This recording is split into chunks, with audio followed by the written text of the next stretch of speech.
Pertanyaan selanjutnya datang dari Sheryl dari Medan. Beliau bertanya, bagaimana cara menguatkan diri kita ketika realita yang terjadi belum sesuai dengan doa kita? Terima kasih. Silakan pendeta untuk jawabannya. Terima kasih untuk pertanyaannya. Saya tertarik dengan komentar Stephen tadi yang mengundang para yang mengirimkan pertanyaan dengan video.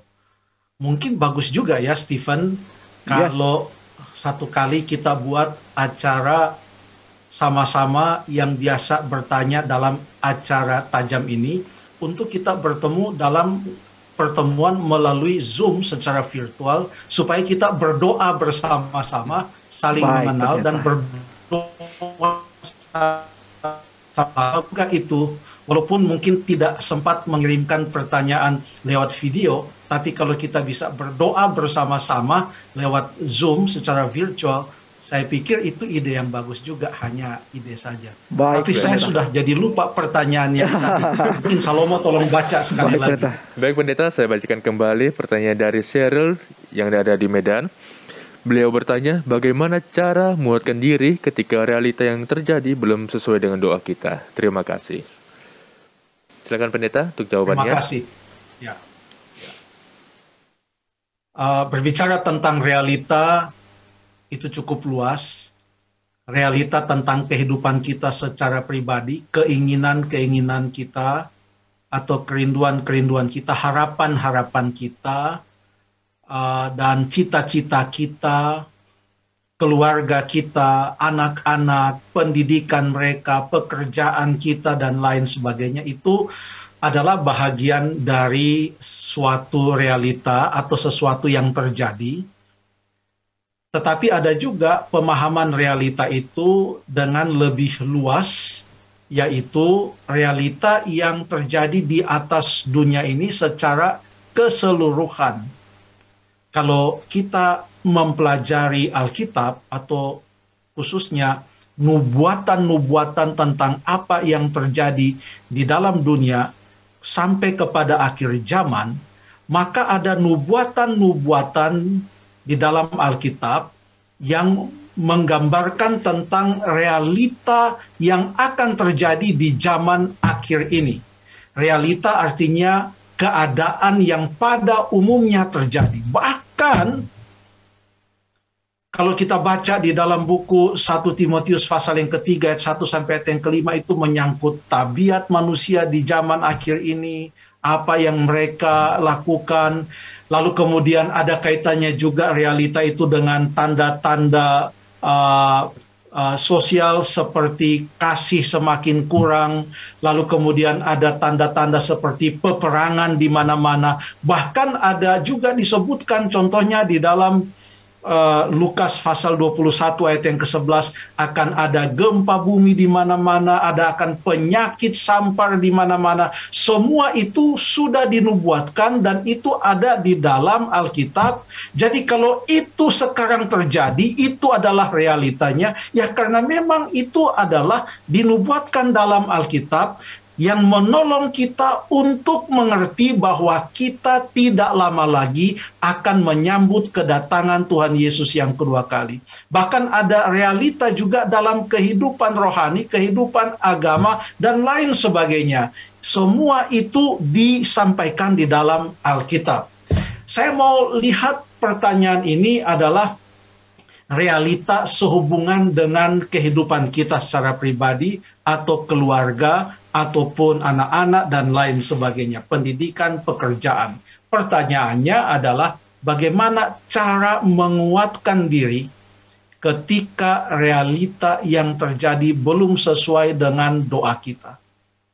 Caranya adalah kita dekat dengan Dia, kepada siapa kita berdoa.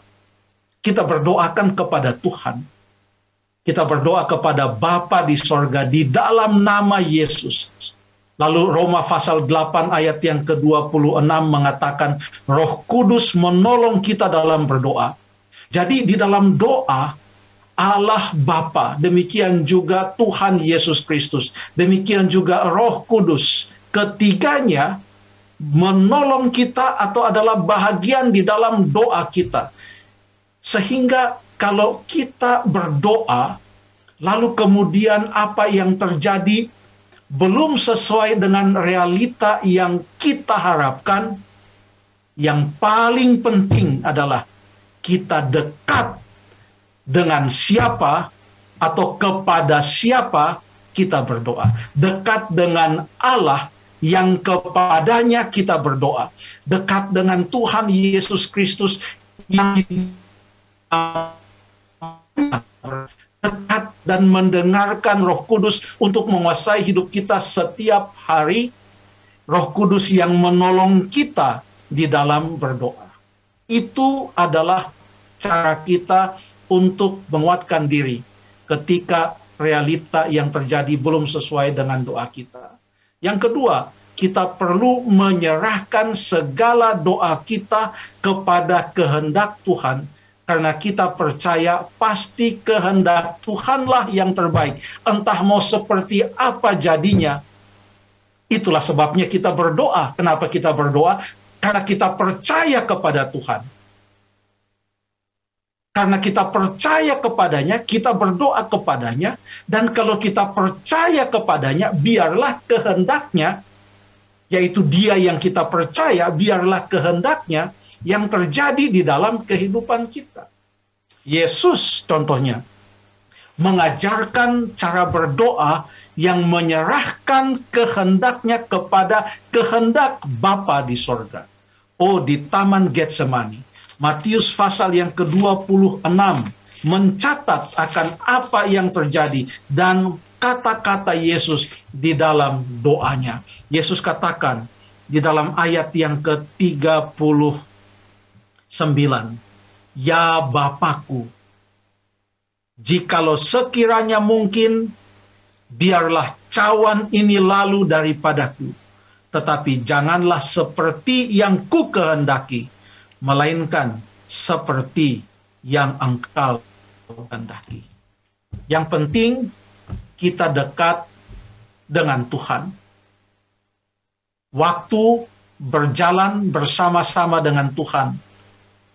Kita doakan agar Tuhan membuka sedikit demi sedikit.